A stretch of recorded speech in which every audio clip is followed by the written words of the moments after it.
یہ جو مسلمانوں نے فتح یابی حاصل کی ہے نا بڑی ساری جگہوں پہ، اللہ تبارک و تعالیٰ نے مسلمانوں کو کامیابیاں دیں.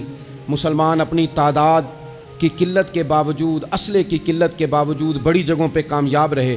اللہ تبارک و تعالیٰ نے انہیں بڑا سارا نوازا. تو اس کے اندر بھی قرآن مجید کی سورہ انفال جب ہم دیکھتے ہیں تو اللہ تبارک و تعالیٰ نے وہاں ارشاد فرمایا کہ مسلمان 100 ہوتا ہے اور وہ صبر کرتا ہے تو وہ 200 کا مقابلہ کرتا ہے. 1000 ہوتا ہے وہ صبر کرتا ہے اور مقابلہ 2000 کا کرتا ہے مسلمان. کیوں بھلا؟ اس لیے کہ سورہ انفال میں رب فرماتے ہیں کافر وہ قوم ہے کہ قوم اللہ یعقلون، وہ قوم تو ہیں پر ان کے پاس عقل کوئی نہیں. وہ چڑھ دوڑتے ہیں کہ مار دیں گے، مر جائیں گے، آج انہیں ختم کر کے رہیں گے. وہ شعور کے ساتھ میدان میں نہیں آتے. لیکن نبی پاک صلی اللہ علیہ وسلم جب اپنے لوگوں کو لے کے جاتے تھے، حضور انہیں سمجھاتے تھے، صف بندی کرتے تھے. نبی پاک علیہ السلام ایک طریقہ بتاتے تھے کہ جھنڈا تمہارے ہاتھ میں رہے گا. اگر یہ آدمی شہید ہوتا ہے تو جھنڈا بھائی مدد اللہ کی ہے، لیکن حکمت کے تقاضے سارے پورے کیے جائیں. وہ سارے کام کیے جائیں جو وقت کے تقاضوں کی ضرورت کے مطابق ہوں. رسول پاک صلی اللہ علیہ وسلم ان کو بتایا کرتے تھے کہ تم نے اس درے پہ ڈیوٹی کرنی ہے، کوئی نیچے نہ اترے جب تک ہم نہ کہیں. تم یہاں کھڑے رہو. ایک آدمی کو پیچھے رکھتے تھے، تم نے قافلے کے بالکل پیچھے آنا ہے. اگر کسی کا سامان گر جائے، کوئی اونٹ پیچھے رہ جائے، کوئی مسئلہ ہو جائے، تمہیں پتہ ہو. شعور کے ساتھ، بالیدگی کے ساتھ بیٹھ کر، عقل کے ساتھ، فہم کے ساتھ. ہمارے پاس بہت سارے لوگ آتے ہیں، بڑی بڑی جذباتی باتیں بتاتے ہیں، اس طرح بھی کر دیں، اس طرح بھی کر لیں. آپ لوگوں کو یہ بھی بتائیں، بڑے بڑے رکے آتے ہیں، بڑی بڑی باتیں سخت لوگ کرنے کا کہتے ہیں، ایسی کی تیسی کر دیں آپ. تو ہمیں پتہ ہے، چلیں تھوڑا سا کتاب و سنت اپنی نظر سے صحیح، تھوڑے علم سے صحیح، پر ہمیں بھی تھوڑا سا پتہ ہے. تو میں بہت سارے دوستوں کو کہا کرتا ہوں کہ او بھائی چلو ٹھیک ہے، سخت بات نہیں کرتے، جلال میں نہیں آتے، پر اس کا یہ مطلب تو نہیں نا کہ ہمیں پتہ نہیں کسی بات کا. وہ بعض سیاسی لوگ آتے ہیں تو آ کے کہتے ہیں جناب حضرت یہ ہو گیا، فلانے نے یہ کر دیا، فلانے نے یہ کر دیا. تو کئی دفعہ ان پر ہنسی آتی ہے کہ ہمیں سمجھانے آئے ہو، ہمیں سمجھانے آئے ہو. او بھائی اٹ سٹ تے پکھڑا کوار گندا لسی اور بھی بوٹیاں جاننے آ. بات نہ کریں تو بات الگ ہے، اخلاق اجازت نہیں دیتا، بہت ساری باتوں کا جواب دیا نہیں جا سکتا. لیکن آپ کیا سمجھتے ہیں سامنے والا بیوقوف ہے، آپ جو کہیں گے وہ قبول کر لے گا؟ اپنی زندگی میں کبھی بھی جذباتی ہو کر فوراً فیصلہ نہ کریں. کبھی زندگی کے اندر تھوڑا سا چیزوں کو ٹھنڈا کریں، شعور پیدا کریں، آپ فہم پیدا کریں. آپ کوئی ایسا کام کریں جس میں آپ محسوس کریں کہ یہ فیصلہ عقل والا ہے. میرے نبی پاک صلی اللہ تعالیٰ علیہ وسلم بھولے بھالے لوگوں سے بھی پیار کرتے. حضور کے پاس ایک دیوانی بی بی آئی. دیوانی، اس کے علاقے والے کہتے تھے کہ اس کا تو ذہنی توازن ٹھیک نہیں، لیکن اس نے کہا یا رسول اللہ میری بات سنیں، تو حضور نے اس کی بھی بات سنی. نبی پاک پیار کرتے، لیکن آپ کو پتہ ہے کہ رسول پاک صلی اللہ تعالیٰ علیہ وسلم نے ایک اور بات بھی ارشاد فرمائی ہے جو صحیح مسلم میں موجود ہے، سنن ابو داؤد شریف میں موجود ہے. حضور جب نماز کی صفیں بناتے نا تو فرماتے میرے قریب قریب وہ لوگ کھڑے ہوا کرو جو عقل مند ہو، جو شعور والے لوگ ہو وہ میرے قریب قریب رہا کرو، باشعور لوگ. اور پھر فرمایا جو ان سے زیادہ شعور رکھتے ہیں وہ تھوڑے پیچھے، جو ان سے کم شعور رکھتے ہیں وہ اس سے پیچھے، جو اس سے کم شعور رکھتے میرے قریب شعور والے لوگ ہوں. یعنی محبوب سب کے نبی ہیں، لیکن حضور اپنے قریب ان لوگوں کو بٹھاتے جن کا فہم مضبوط ہوتا. اس لیے حضرت مولا علی شیر خدا رضی اللہ تعالیٰ عنہ فرمایا کرتے تھے وہ بندہ دنیا میں کبھی نہیں ٹوٹتا جس کے مشیر اچھے ہوں. ہمارے آج کل مشیر نہیں ہوتے، ہمارے خوشامدی ہوتے ہیں، ہمارے وہ ہوتے ہیں جو ہمیں بلے بلے کہیں، ہمارے وہ ہوتے ہیں جو ہمیں کہیں کیا بات ہے، سبزہ سارا ہی سبز ہے باہر. اور ہم اتنی طاقت نہیں رکھتے کہ ہم تصویر کا دوسرا رخ بھی دیکھیں.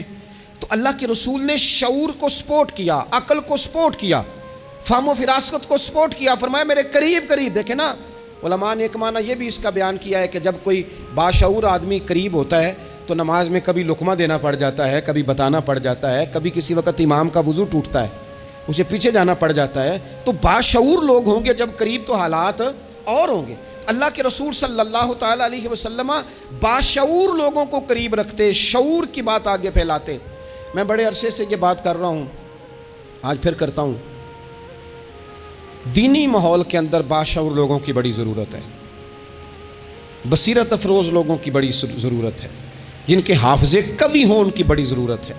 اکثر ایسا ہوا کہ ایسے لوگوں کو لا کر دیا گیا، ایسے لوگ بٹھائے گئے جو شعوری طور پر بالکل ناپختہ تھے، لیکن ہر آدمی ہر جگہ پہنچ نہیں سکتا، کچھ لوگ کند ذہن ہوتے ہیں، کوئی کام بھی نہیں کر پاتے، تو زبردستی جبر کرنا، کسے مولوی بنانا ہے، اسے مولوی بنانا ہے، اسے حافظ ہی بنانا ہے، بھائی وہ بیچارہ نہیں اتنا شعور رکھتا، آپ کوئی ذہین فتین لوگ لے کے آئیں، باشعور لوگ لے کے آئیں جو سوسائٹی میں کچھ سمجھ بوجھ رکھنے کی صلاحیت رکھتے ہوں، وہ جب دین کو پڑھیں گے اور دین کو آگے پھیلائیں گے تو کچھ تقاضے سمجھ کر آگے پھیلائیں گے۔ آپ دیکھیے میرے نبی پاک صلی اللہ تعالیٰ علیہ وسلم کے صحابہ کا شعور کتنا بلند تھا۔ حضرت زید بن ثابت رضی اللہ تعالیٰ عنہ کے ذمہ لگایا حضرت ابو بکر صدیق نے قرآن پاک کو جمع کرنا، فرمایا آپ صحابہ کرام سے لے کے جن کے پاس تھوڑا تھوڑا قرآن پاک ہے آپ جمع کریں، آپ لا کے اسے جمع کریں، اور وجہ اس کی یہ ہے کہ ایک تو آپ نبی پاک کے دور میں بھی قرآن پاک کی وحی لکھتے تھے، اور دوسری بات یہ ہے کہ آپ جوان بھی ہیں اور عقل مند بھی ہیں، لہٰذا آپ سے ہم نفع لینا چاہتے ہیں، باقاعدہ لفظ کے حضرت صدیق اکبر کہ چونکہ باشعور آدمی ہیں، فہم والے ہیں، لہٰذا آپ سے یہ کام لینا ہے۔ میں شکوہ نہیں کرتا، لیکن میں کو ذمہ داری سے کہتا ہوں، میں قائل نہیں ہوں بچوں کو ڈنڈے مار کے پڑھایا جائے۔ ڈنڈے مار کے جب آپ پڑھاتے ہیں تو آپ خوف کے سائے میں تعلیم دے رہے ہیں، آپ سے لوگ ڈر رہے ہیں، گھبرا کر تعلیم دی جا رہی، وہ کیا اس سے سیکھے گا جس نے خوف کے عالم میں سبق یاد کیا؟ بچہ استاد کے سامنے کھڑا ہے تو تھر تھر کانپ رہا ہے، اسے جو یاد ہے بیچارے کو وہ بھی بھول گئے ہیں، اور یہ کام مدرسوں سے زیادہ اسکولوں میں ہوتا ہے، اسکولوں میں زیادہ ہوتا ہے۔ لائق لوگوں کو، باشعور بچے کو آپ کو پتہ چل جاتا ہے آپ کا بچہ شعور والا ہے، پھر آپ اس کی مناسب کاؤنسلنگ کریں، اسے آپ مناسب طریقے سے اس کو سمجھائیں، اس کو آپ تھوڑا سا مینٹلی طور پر تیار کریں، اس کی نگرانی کریں کہاں آتا ہے کہاں جاتا ہے، پھر آپ جب کسی ادارے میں داخل کرائیں تو پھر باقاعدہ اس کی رپورٹ لیں، پتہ کریں۔ ہفتوں سالوں بیت جاتے ہیں، کوئی پوچھنے نہیں آتا ہمارا بچہ کیا پڑھ رہا ہے، تو بچہ پھر من مانی کرے گا۔ نبی پاک صلی اللہ علیہ وسلم کی خدمت عالی مرتبت میں حضرت انس بن مالک رضی اللہ تعالیٰ عنہ کو ان کی جب والدہ لے کے آئیں نا تو انہوں نے آ کے نبی پاک علیہ السلام سے کہا تھا، یا رسول اللہ صلی اللہ علیہ وسلم یہ ہمارا بیٹا انس ہے، ہم اسے آپ کا خادم بنانے آئے ہیں، حضور اس میں دو خوبیاں ہیں، ایک تو جوان ہے اور دوسرا حضور بڑی سمجھ بوجھ رکھنے والا ہے، یہ باشعور ہے، آپ کی خدمت کرے گا۔ خدمت کے لیے بھی بچہ دیا، خدمت کے لیے۔